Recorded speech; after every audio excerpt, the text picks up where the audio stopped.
एक stoic philosopher के पास एक आदमी भागता हुआ आया और उसने उससे कहा, आपके बेटे का एक्सीडेंट हो गया है और उसकी डेथ हो गई है। वो फिलोसोफर थोड़ी देर तक चुप रहा और उसके बाद उसने कहा, हाँ मुझे पता है कि वो इमॉर्टल नहीं था, यानी वो अमर नहीं था। एक दिन तो उसे मरना ही था। अब सवाल ये है कि इस पेन भरी सिचुएशन में एटीट्यूड को हम क्या बोलेंगे? क्या इस इंसान ने सरेंडर करना सीख लिया है? आज हम डिटेल में एकेर्ट टॉले की बुक पावर ऑफ नाउ से इंपॉर्टेंट कॉन्सेप्ट सीखेंगे, जिसमें सबसे पहला कॉन्सेप्ट आता है डोंट कंप्लेन, अडेप्ट। एक इंसान भागते हुए सॉक्रेट्स के पास आया और कंप्लेन करता हुआ बोला, इस इंसान ने मेरी दुकान के सामने अपनी दुकान खोल दी है और मुझे पहले से 2 गुना ज्यादा काम करना पड़ रहा है। इस पर सॉक्रेट्स बोला, अच्छा इसका मतलब है कि तुम इस इंसान को अपना दुश्मन मानते हो क्योंकि इसकी वजह से तुम 2 गुना ज्यादा काम करते हो।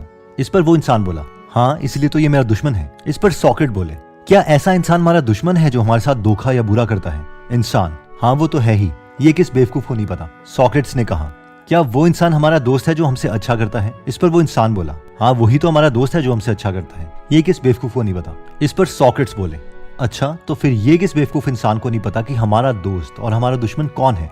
इस नए दुकानदार की वजह से ही तू ज्यादा मेहनत करता है और तेरे प्रोडक्ट्स पहले से बेटर हो गए हैं, ये सब बोल रहे हैं। तो अब तुम मुझे बताओ कि ये तुम्हारा दोस्त है या दुश्मन? इन शॉर्ट, इस केस में बेशक ये इंसान लूजर फील कर रहा था कि इसकी दुकान के सामने किसी और ने भी दुकान खोल ली, लेकिन इन रियलिटी इस कंपटीशन की वजह से इसका फायदा हुआ। इस स्टोरी की लर्निंग ये है कि हम बहुत जगह कंप्लेन करते हैं, लेकिन अगर उसी चीज को हम एक्सेप्ट करके दूसरे नजरिए से देखें तो उससे भी बहुत बेटर चीजें निकल सकती हैं। नेक्स्ट पॉइंट कहता है कि you are not your mind. एक बार एक भिखारी था जो 30 सालों से साइड वर्क में रहता था। एक दिन एक स्ट्रेंजर उसके पास से गुजरा तो भिखारी ने अपनी कैप उतारी और उससे कहा, सर क्या कुछ पैसे मिलेंगे? इस पर वो इंसान बोला, मेरे पास तुम्हें देने के लिए कुछ पैसे नहीं है। लेकिन उस आदमी ने नोटिस किया कि वो भिखारी एक बड़े डब्बे के ऊपर बैठा हुआ था और उसने उससे कहा, ये क्या है? इस पर वो भिखारी बोला, कुछ नहीं, एक बॉक्स है, ये तो काफी टाइम से यहाँ पर पड़ा हुआ है। इस पर उस इंसान ने पूछा, क्या तुमने कभी इसे खोल के देखा है? इस पर भिखारी बोला, क्या फायदा, ये तो खाली ही होगा। मगर जब उस इंसान ने उसे इंसिस्ट किया कि वो उसे खोल के देखे तो वो भिखारी उसकी बात मान गया।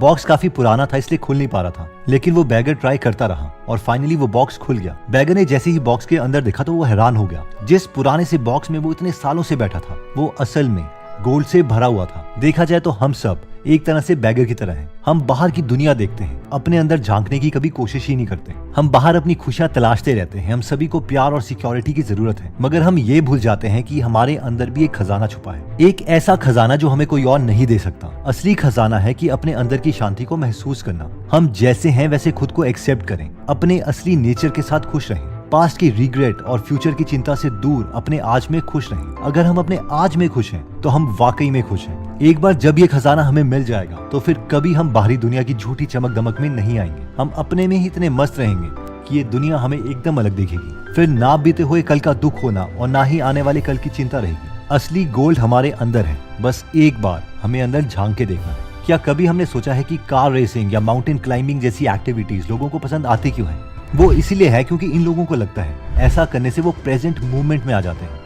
बहुत से लोगों को प्रेजेंट मूवमेंट फील करने के लिए कोई पर्टिकुलर एक्टिविटी करनी पड़ती है। यही वजह है कि अक्सर लोग खुश रहने के मौके ढूंढते हैं। एक बार एक मास्टर ने अपने स्टूडेंट से पूछा, इस वक्त किस चीज की कमी है? स्टूडेंट सोच में पड़ गए कि सवाल का आखिर जवाब क्या दे। सब शांत होकर सोच रहे थे। बस यही वो चीज थी जो शोर में नहीं मिलनी थी, यानी शांति। किसी को भी शांत करने के लिए सिंपल सी स्ट्रैटेजी बहुत अच्छी है। कहने का मतलब है कि हमें अपने अंदर की शांति और खूबसूरती महसूस करनी है, जिसके लिए हमें ऊंचे पहाड़ों पे जाने की जरूरत नहीं है। काम पर जाते हुए हमने रास्ते में काफी सारे पेड़ देखे होंगे, पर हमने इन पेड़ पौधों को शायद ही डिटेल में कभी नोटिस किया होगा, क्योंकि अक्सर हम अपनी ही परेशानियों में खोए रहते हैं। अगर हो सके तो हमें भी कभी इन पेड़ों को डिटेल में नोटिस करना चाहिए, रिलैक्स करना चाहिए और हमें कुछ डिफरेंट फील होगा, और वो डिफरेंस है नाउ। नेक्स्ट पॉइंट कहता है कि accept the relationships as it is. एक आदमी और एक औरत मिलते हैं और दोनों में प्यार हो जाता है। उस औरत से मिलने के बाद उस आदमी को एक कंप्लीटनेस का एहसास होता है। जब भी वो उसे मिलता था उसे लगता था जैसे दुनिया में उन दोनों के अलावा कोई और है ही नहीं। उसे फील होता था जैसे दोनों एक हो गए हों, और वो औरत भी उस आदमी के प्यार में पूरी तरह से डूबी हुई थी। उसे अपने स्पेशल होने का एहसास होता था। उन दोनों का ये रिश्ता एकदम परफेक्ट था। फिर वो आदमी धीरे धीरे डिमांडिंग होने लगा। वो उस औरत को लेके बहुत पॉजेसिव हो गया। उसे डर था कि कहीं वो उसे छोड़कर चली ना जाए। वो औरत भी जेलस और पॉजेसिव फील करने लग गई।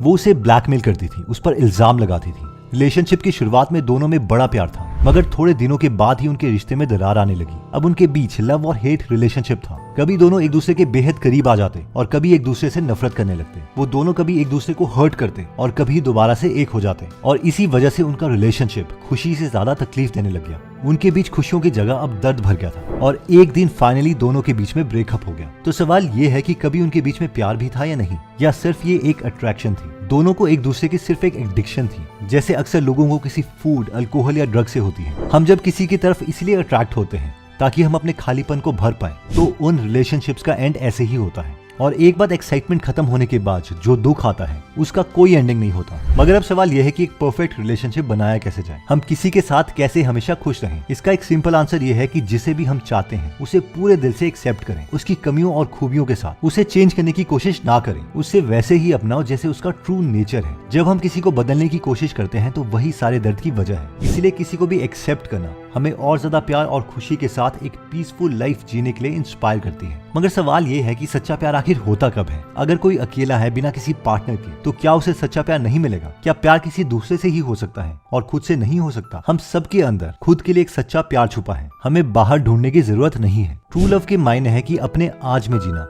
अपने आप से और अपने आसपास की हर चीज को प्यार करना ही ट्रू लव है।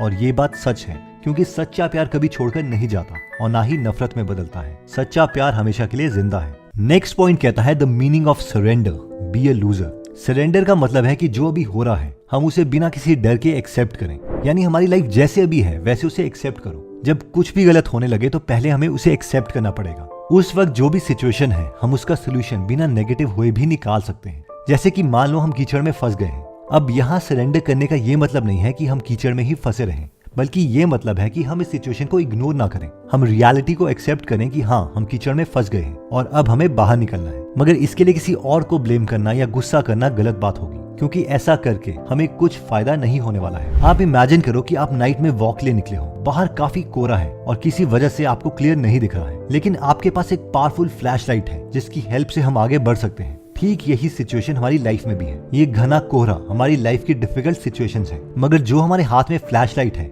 वो है हमारा कॉन्शियस, जिससे हम अपना रास्ता बनाते हुए आगे बढ़ सकते हैं। एक पावरफुल लाइट के साथ चलना बहुत आसान हो जाता है। ये हमें चलने में हेल्प करती है और हम अपनी नाइट वॉक एंजॉय कर सकते हैं। जब हम अपने सिचुएशन के साथ सरेंडर करने से इनकार कर देते हैं तो ये दुनिया हमें नेगेटिव लगने लगती है। हमें हर टाइम डर लगने लगता है कि अब आगे क्या होगा अगर कोई डिजास्टर हो जाए, अगर कोई बुरी मुसीबत आ जाए। हम हर किसी पे शक करने लगते हैं, हमको खुद पे यकीन नहीं रहता और इसका इफेक्ट हमारी फिजिकल बॉडी पे भी पड़ता है। हमारी बॉडी वीक हो जाती है, हमें लगता है कि हम बीमार हो गए हैं। जब भी हमें लगे कि हम इस कोहरे में फंस रहे हैं तो इस सिचुएशन में हमें याद रखना है कि एक पावरफुल फ्लैश लाइट हमारे अंदर ही मौजूद है। आप शायद ये बोलो कि लाइफ में इतनी चीजें होती हैं, लेकिन हम कहेंगे कि सिर्फ उसी पर फोकस करो जो अभी उस वक्त आपके सामने है, यानी आपके आज पर फोकस करो। उसे हर हाल में सरेंडर कर दो और एक्सेप्ट करो और फिर उसके बाद एक्शन लो। सरेंडर का ऑपोजिट होता है रेजिस्टेंस, यानी ब्लेम करना, रिग्रेट करना, डरे रहना, और ये सारी फीलिंग्स हमें और भी नेगेटिव बनाती है। इससे बेटर है कि हम इन पर कंट्रोल करें। नेगेटिव इमोशंस को अपने आसपास ना आने दो।